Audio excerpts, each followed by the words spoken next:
Boruto's Flying Thunder God Technique. Maraming beses ko nang ginawan ng video ang topic na ito, pero ngayong nailabas na nga ang Chapter 16 ng Boruto 2 Blue Vortex ay marami nga tayong nalamang panibagong impormasyon tungkol sa jutsu na ito nitong si Boruto. Kung paano nga ba niya ito natutunan sa future at ano yung technicalities at mechanics ng jutsu na ito. Na-explain ko naman to guys ng maayos sa ating chapter review, pero dito ko nga i-explain to ng mas detalyado at i-correct ko nga din yung mga pagkakamali na sinabi ko sa isa sa nakaraan nating video. Boruto's Flying Thunder God Technique Explained. Huwag na nga nating patagalin, pakipindot nga muna saglit ng like at bago nga natin to simulan, big shoutout muna sa Usine. Sa mga naghahanap nga ng app o site na kung saan pwedeng manood ng anime na walang lumalabas na malicious ads, dito na nga kayo guys sa Usine. Sobrang safe nga dito at hindi lang anime, meron ding TV shows, movies at syempre sports. All in one na to guys, kaya sa mga interesado dyan, ilalagay ko na lang yung link sa pinned comment down below. Approximately 20 years nga matapos ang ika-4 na digmaan o ang 4th Great Ninja War, itong adult Boruto o itong 20-year-old Boruto nga ay nabanggit nga ni Kashin Koji na ginawa ngang inspirasyon ang signature technique ng kanyang grandfather na si Namikaze Minato upang gumawa nga ng sarili niyang version ng Flying Thunder God Technique o Hiraishin no Jutsu. Ibig sabihin guys, mali nga yung impormasyon na nakuha nga natin sa ating spoiler video. Mali nga kasi yung translation na nakalagay doon na sinabi nga na hindi nga raw sinasadyang pangalanan ni Boruto. Coincidental nga na tinawag niya itong Flying Raijin ng hindi sinasadya, when in reality, inspired talaga si Boruto nitong si Minato at second Hokage na si Tobirama in the first place. So hindi nga ito guys reinvention, kumbaga parang variation ito.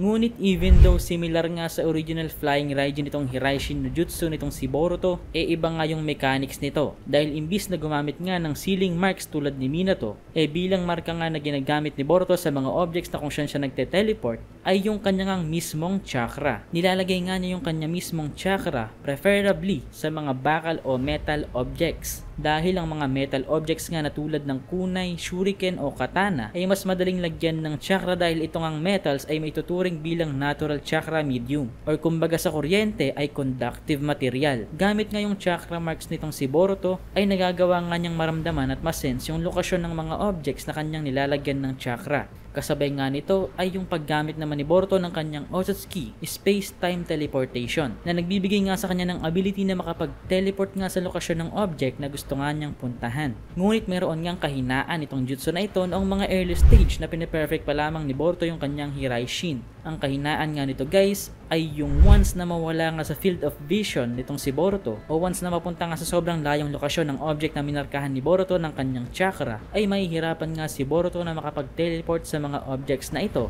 dahil sa laki nga ng chakra na kakailanganin para makapag-teleport nga sa malalayong distansya at sa hindi nga kasiguraduhan kung saan ng object nga siya mapupunta exactly. For example, kung may tatlong marked objects nga si Boruto na hinagis nga sa north at sobrang layo nga ng tatlo na ito, hindi nga malalaman itong si Boruto kung saan siya mapupunta sa tatlo na ito once na gamitin nga niya yung kanyang space-time technique. At pwede nga itong maging delikado dahil may mga oras nga o crucial na oras na kailangan nga niya maging accurate dahil isang pagkakamali nga lang ay pwede nga mawala sa timing si Boruto. Pwede nga siyang mapunta sa maling lugar at masayang yung kanyang chakra at pwede nga mag-lead ito sa kamatayan ng kanyang sarili o ibang mga tao na kailangan niyang iligtas. Kaya naman ay nakaisip nga daw itong si Boruto in the future. Ayon nga kay Kashin Koji ay gumamit nga raw itong future Boruto ng metal objects na may unique at distinct shapes na mag-a-act nga daw bilang unique symbols na pwede ngang i-visualize ng kanyang utak o itong utak ni Boruto upang makapag-teleport nga siya accurately. Itong mga symbols nga na ito guys ay itong Konoha insignia, triangle symbol, Boruto symbol, square symbol, Uzumaki insignia, at itong sunflower o himawari or sun symbol, whatever.